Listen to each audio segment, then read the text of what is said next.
A media professional for over 10 years, Funmi set out to establish her own multimedia production company, which would see to the production of her latest talk show. You know, we say that thing, you go better. So I began to ask that question, how? From it go better to it go better so, and how it go take better. You know, so that's why I decided I was going to do something about ignition. You know, so beyond, now you have taken inspiration, it's time for action. Individually and collectively, what are we going to do? And I wanted to do the sort of media that inspired people to do to the next level. You know, yes, I've touched their soul. Now I want us to become kinetic. You know, move. Let's do something. Let's light the fire within, particularly for young people. And so I set up Ignite Media. And the challenge with New Dawn, of course, was because we were working with NTA.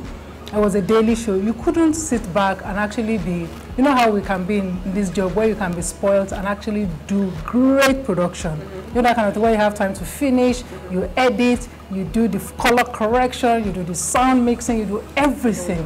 I wanted to do the kind of production that nobody would tell me internationally we couldn't air.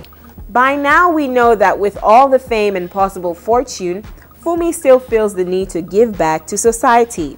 She's best known for her humanitarian and philanthropic interventions, which is why she joined the African Leadership Initiative.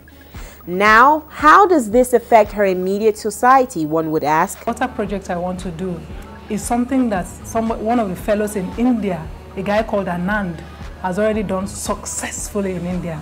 So we can work together to come and transport that into communities in Nigeria. He would only trust me automatically because we belong to that network. He knows my core values, you know, that sort of thing, and we're scattered around the world. There's Lilu, who was one of the leaders of the Tiananmen Square march, and you know how that changed in China. So you have an incredible pot of people to draw from, number one, for support, and more importantly, to also keep you on the straight and narrow. Because sometimes you think, if I do this and my fellows here, everybody will be let down. I mean, that's not to say I'm a saint.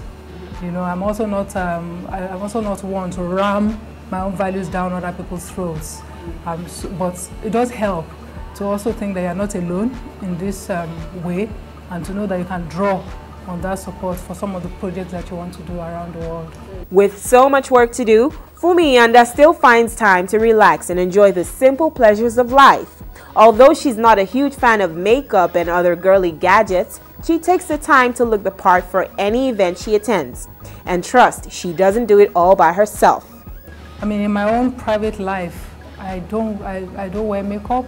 I wear the simplest, I never wear makeup, and I still don't know how to apply my makeup.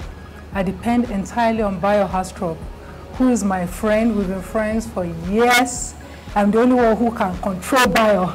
Wow. You know, because Bio has, you know, Bio is a gorgeous human being, but Bio is a no-nonsense person. So Bio does my makeup. My brother, Yomi, does my hair. I do not know how to do these things.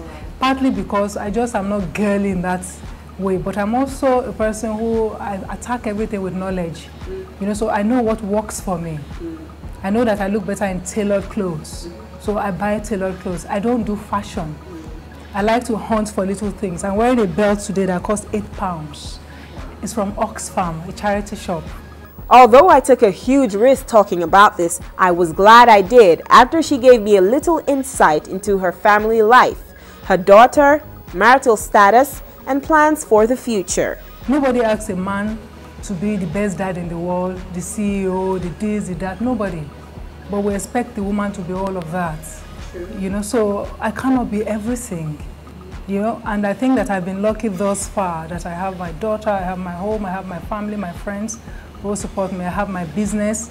I'm driven by the things I want to do with my work and, you know, my own role in this society. And I don't feel a need for another child. I mean, when I say it, people are like, what do you mean by that?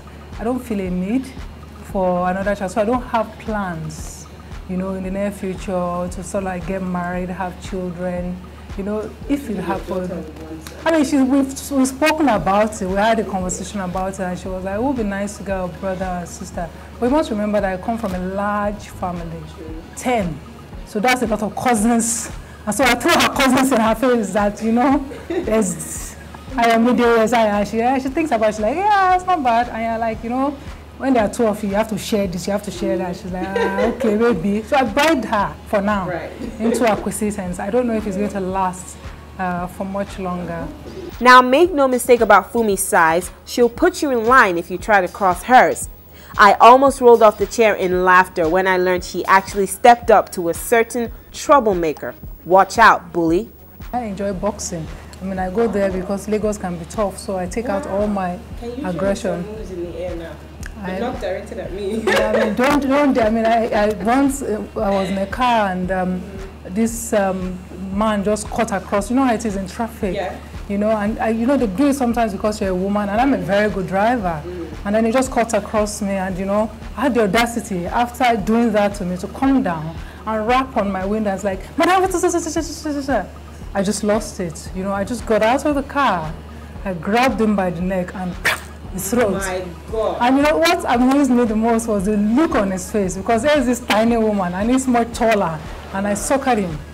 And so the police came around, and then the police started shouting, "Why are you disturbing Auntie Funmi? Are you mad?" You know, and so I'm feeling, oh, like maybe I'm the bully here. Okay. But it was such a hard day, and the man, I felt very happy to have punched him in the throat. Because I felt very happy. Okay. Funmi Iyanda's efforts have been recognized with notable awards since 1999. She serves on the board of ActionAid International, Positive Impact Youth Network, amongst others. She established the Change a Life Project, a family support scheme that has provided educational scholarships to over 250 youths, as well as healthcare support to exceptional yet needy people.